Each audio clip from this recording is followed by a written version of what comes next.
Okay, so we're going to make this, I consider a cool little bench. It's going to be dimensions 24 long by about 10 inches wide, and it's going to be 18 inches in height. It's just like a little decoration bench, little farmhouse style bench that I'm making with some scrap wood that I'll bring to it to craft show that I'm going to be doing, even though now I'm here, it's supposed to rain all day, so I don't know how great the show is going to be. But either way, so we're going to mill up the lumber. This lumber is going to be poplar, and the top will be pine. So the poplar is pretty much already kind of milled up to a certain extent. It's going to be a bunch of old scrap pieces from other cutoffs, from other projects. We're just trying to get rid of all this lumber. So by doing this, we're going to mill this up as best as possible to get the dimensions I want, and we're going to be going through the process of going the miter saw typically to the jointer to the table saw to get the final width, and then to the planer just to get it down to the final thickness. And for this, we're going to be using a little taper jig here, and we're going to cut two legs at a time. I don't recommend doing this, but my taper jig is a little higher. Thicknesses didn't match up for one leg at a time, so I just put them both on and use some tape, double-sided tape, and just kind of tape them on, then clamp them down, and just go through slowly. Just put a slight taper on these legs, so I don't have to go through two times rather than four. Just made it a little easier, but I wouldn't recommend doing this. This was kind of something I wouldn't do again. I'd probably just make a new jig, or just reconfigure the jig, or not put the taper on. But like I said, it's not a major taper, it's just a slight taper. And we're going right through the table saw, and they came out real nice.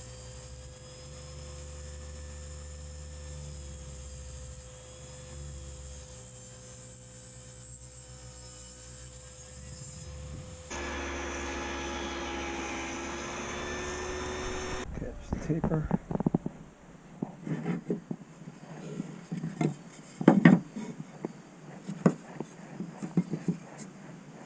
Take a little bit more of this one. Okay, so now I'm going to just mill up the stretchers and aprons here. I'm not going to really get too detailed with this since it's the same steps as the legs. So we're just going to cut these up real quick and get them ready for sanding and assembly.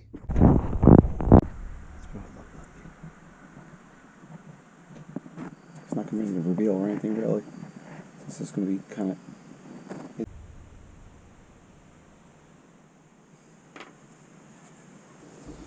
Okay, like I said, no domino was going to be used in this project, and that was killing me. I was really tempted to grab it, especially for a bench. I like to have a real strong joint, and I don't know if dowels, or they're not as going to be as strong, but we're just going to put extra glue in there. We're going to put a couple domino or dowels in, and we're also going to put some screws in and fill them in with dowels. We'll mortise them out later, but we'll get into that later. So right now we're just using the tape method here. So we're going to set up everything. I'm using the jig here. It's from Wood River. I like this jig. I think it's about $40 at Woodcraft. It's a pretty good jig. It has different sizes, and I like the way it clamps on. It just makes it easier, especially for like end joints here for the stretchers and aprons. So we're just going to mill these out, and then we're going to bore these out. But then we're going to pull the jig off and then drill down to the final depth. It's just easier to get it to be exact. And I'm also going to go a little deeper on the apron and stretchers since the legs are a little thin. I don't want to take a chance of drilling as deep down in them and then going through the other end. So we're going to go a little deeper on the apron and stretchers here, as you'll see. Go a little past the tape joint here, but that's what we're doing here. We're just going to use the jig, and then we're going to pull the jig off and then go to the final depth. Just makes it easier to do that for me, at least.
Okay, so I'm gonna be bouncing around here a little bit, like I do in most projects. So right now we're just gonna try to get a quick label. When I use dowels, especially, I like to label each joint, even though we're going to run a router and sand a little bit. So I'll have to remark them because I'll probably sand over a little bit, but I'll try not to, since this is just gonna be a rough sanding. So right now we're putting a chamfer on each leg and stretcher and apron, and we'll do it like I said, a light sand in about 80 grit just to get any of the roughness off. And then we'll do better sanding at the end after it's all assembled to get all the glue off and everything. Put a true 3/8 bit in now to make the hole in the leg so it's just a tad bit bigger to give a little wiggle room in case things aren't 100% lined up correct. So it's going to be a little bit bigger than the 10 millimeter, just a tiny bit.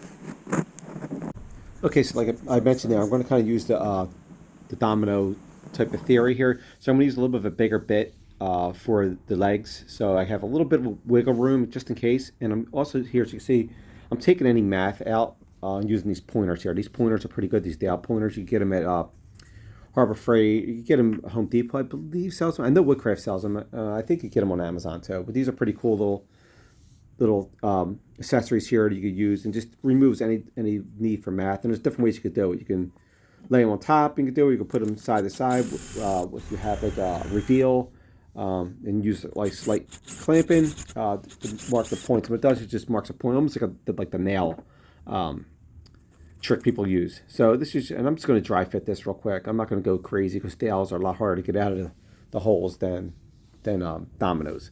So we're just going to get everything fitted up, and then we'll use the glue. And here's another way you can mark them. Just put them side to side into your legs. Make sure everything's lined up, and just kind of press them in. Or you even use sometimes I'll even use a clamp, like a little squeeze clamp. To do two at a time, two sides at a time. Make sure everything's nice and level, nice and straight.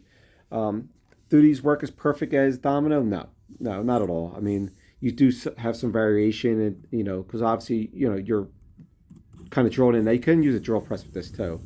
It might make it a little easier. And you see, I'm not going as deep with this as I do. I'm going to go a little deeper, but not as deep as I to the tape line here, due to like I don't want to go to the other end of the legs. So that's what we're doing here. So here I'm using the squeeze clamp and just kind of getting these fitted out and marking them with the little pointers.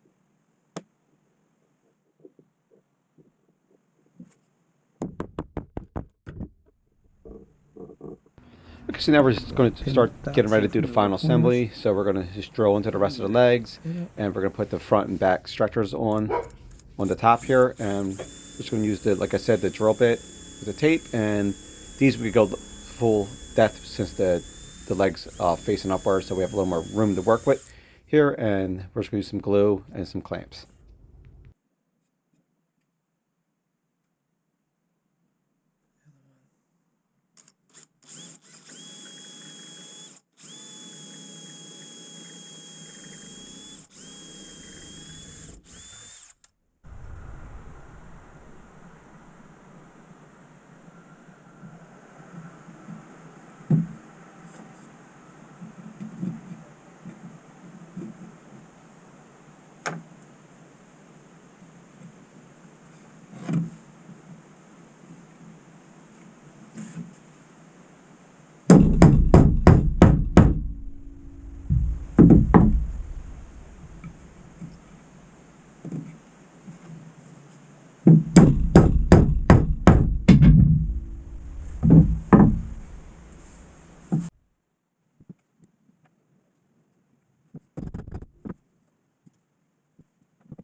Okay,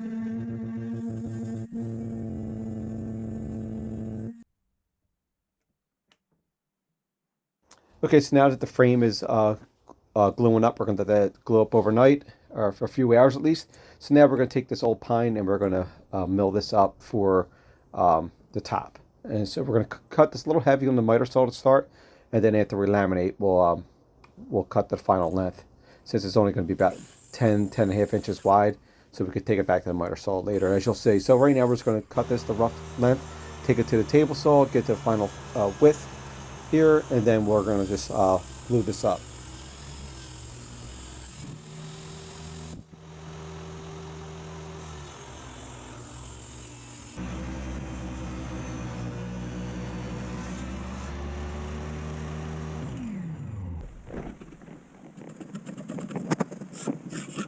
And to laminate this, we're going to use the biscuit joiner here. Like I said, no domino was used in this project. So we're going to use the biscuit joiner here. Then we mark it up with the pencil and line everything up.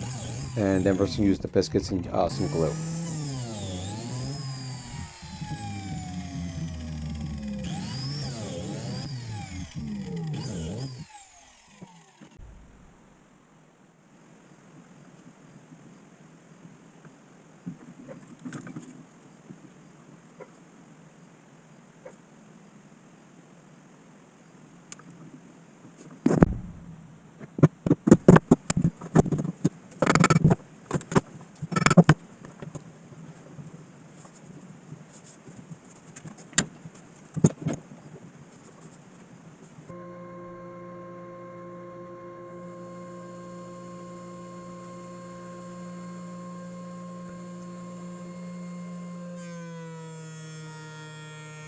Okay, so it's later, after the top is out of clamps, we're going to run through the planer a couple times here just to get to the final thickness and smoothness, and then we're going to take it out and we're going to get it ready for finishing. So we're going to just do our sanding, go through the grits. We're going to start with 80 grit and work our way up to about 120 grit on this pine top, and then we're going to run a chamfer with a trim router on the tops and bottoms, all four sides, and then we're also going to do the same to the frame. We're going to sand that down for our grits also.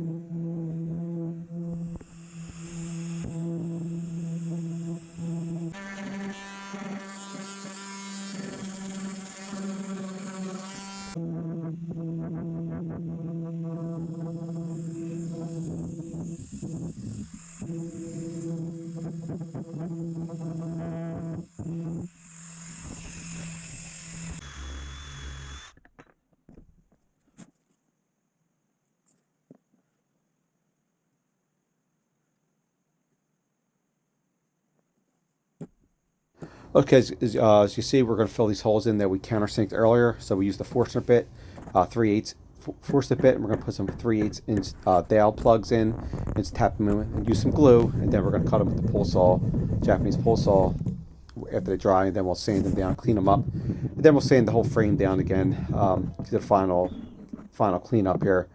And then we're going to apply some mineral oil on the frame and the top, and also we're going to use Osmo for our finish. As you'll see in a couple seconds here, we're going to start just finishing this up, and before we mount the top.